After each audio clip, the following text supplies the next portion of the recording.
Mga paalala para sa mga rider, driver, courier at app-based delivery personnel. Una, tanggapin lamang ang delivery sa pamamagitan ng opisyal na booking.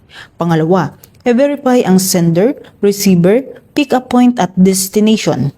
Pangatlo, huwag tumanggap ng package na walang malinaw na deklarasyon ng laman. Pang-apat, tumanggi kapag ayaw magpakilala ng sender. Panglima, huwag tumanggap ng package na may tagas, kakaibang amoy, maling timbang o kahina-hinalang pagkakabalot. Pang-anim, huwag pumayag na baguhin ang pick-up o destination ng walang opisyal na update sa booking. Pang-pito, huwag gamitin ang personal na account sa delivery ng ibang rider o driver. Pang-walo, huwag ipahiram ang rider account, cellphone, ID, sasakyan o delivery bag. At panghuli, i-report agad sa kumpanya at otoridad ang kahina-hinalang booking o package.